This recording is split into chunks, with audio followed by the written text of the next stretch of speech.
Sports mtaani tunawasuka maneno michezo from the eye of the people. Henry back at it again, yes, with another video. Today we are talking about sports, the national soccer team of Kenya, Harambee Stars. Wow, what a banger. If you're watching this channel for the first time, kindly subscribe. We're on the road to reaching 2,000 subscribers.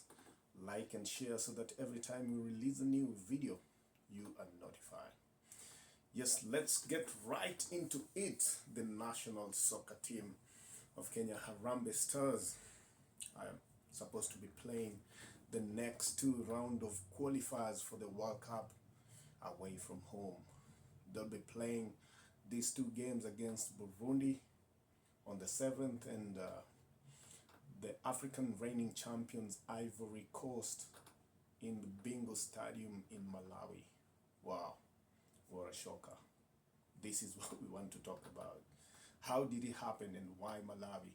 Why is Kenya playing away? What are the reasons? Who's to blame? Or is it a tactical decision so that Kenya can qualify for the World Cup for the first time in her history? Let's dig into it so that we understand where it all began. So the question most Kenyans are asking is, why should Kenya fail to seize an advantage of this opportunity, knowing so well the importance of the next round of qualifiers and the opponents we are playing, Burundi and Ivory Coast? These are not teams that are a walk in the park. Remember, Ivory Coast is the reigning African champions.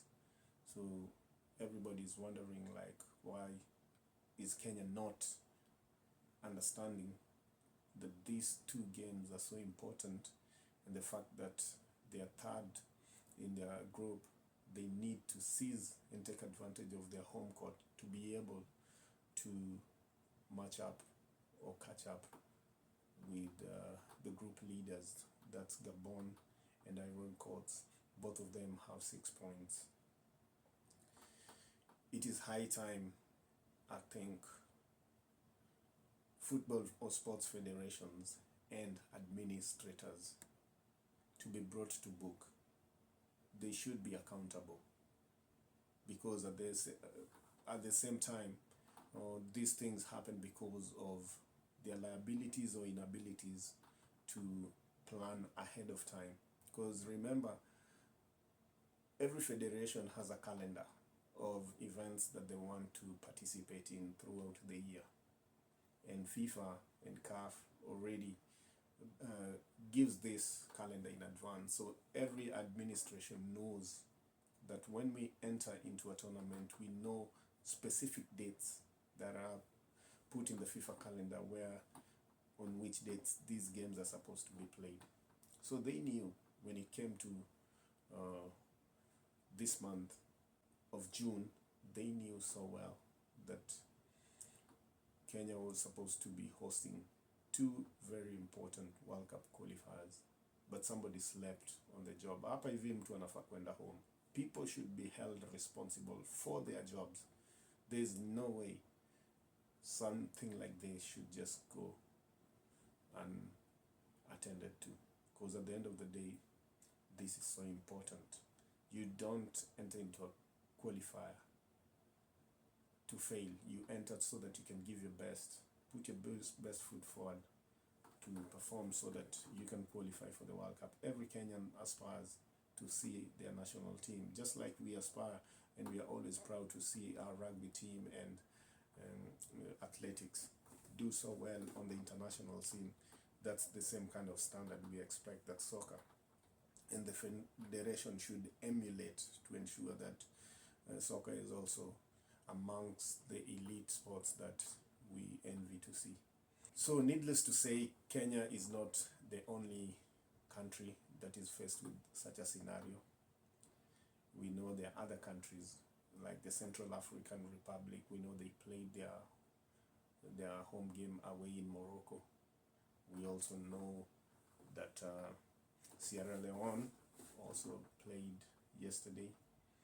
They drew 1-1, but they played their game away from home in Morocco.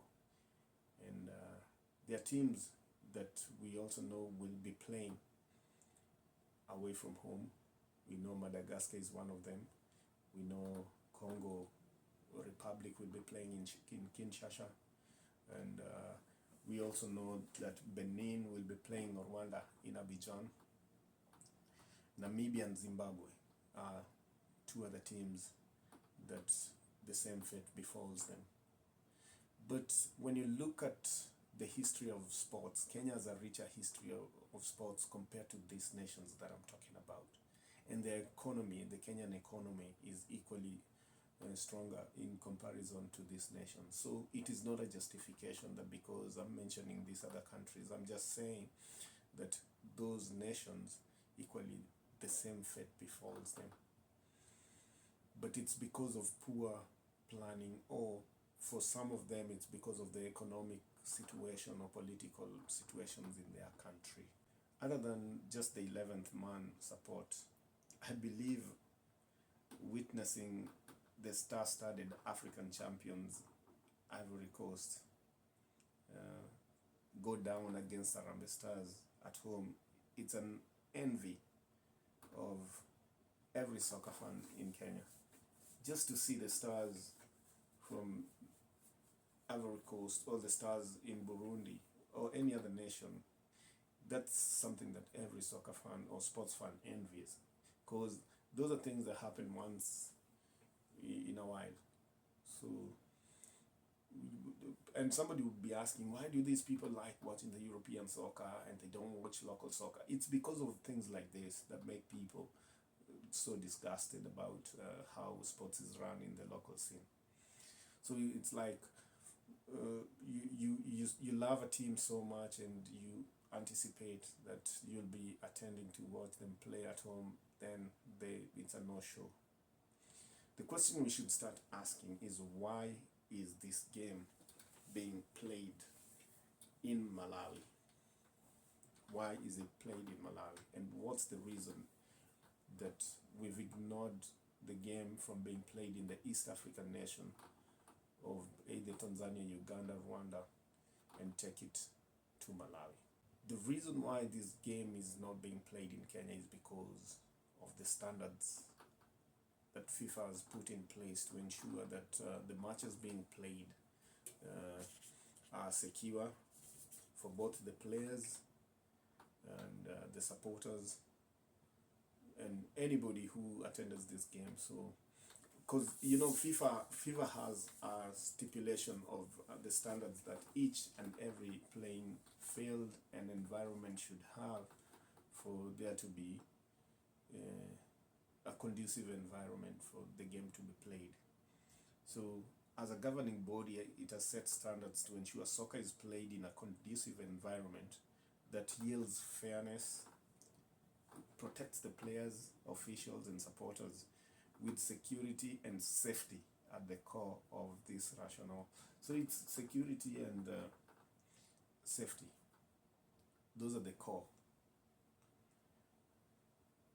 So these standards are meticulously explained by FIFA, and none of the current available stadiums in Kenya meet these standards for one or more reasons. So when you look at the stadium guidelines, so you start by just looking at the perimeters, the seating arrangements, the seating area, the pitch dimensions, the safety and security and technical systems that are used and services, the signage, information tech, the systems to be used. So these are some of the things that are considered when FIFA is, especially when you're playing international matches. FIFA would want those standards to be met to ensure that fairness, safety, security, and the players and the people attending are protected. And so that's one of the reasons why. So currently Kenya has three main stadiums. That's the Moi International Sports Center, Kasarani. We know the Nyayo Stadium, which is at the city center. We know the City Stadium. Before this, Nakuru used to host international matches. I know international matches have been played in Mumias. It's a long time before it was played in Mombasa. So all these stadiums, they don't meet the standards as per the moment.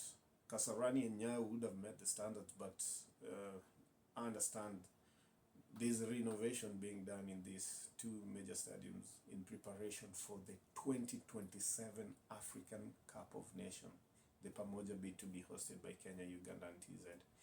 Everything has a plan. You have a plan for the year. If you don't work with plans, everything goes south. Everything has to be scheduled and programmed. They knew the games were to be played in June. And these are the only two qualifiers to be played this year in the country. What was the essence of not holding the preparation for 2027 to begin probably a week after the qualifiers were played in June? 2 months is not a long time. And I believe the kind of rehabilitation or repairs that are being done will hardly take 1 year.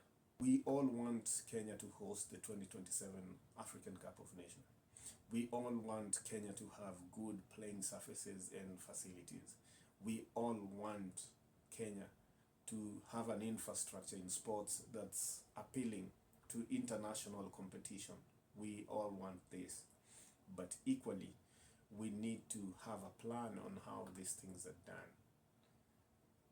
And that is where the administrators running the federation failed in this one. The blame solemnly lies on the Kenya Football Federation, and somebody needs to lose his job in this one, and they should be held accountable. They should understand that other than them, there's the football fans and the players who play abroad. They want to showcase their skill in front of the nation, and the fans would want to see their local stars and international stars come play at home. So that is something that is important, and they need to know. I'd like to wish the national soccer team, Harambee Stars, the best as they play Burundi tomorrow. Burundi is a strong team, and they need to give it their best.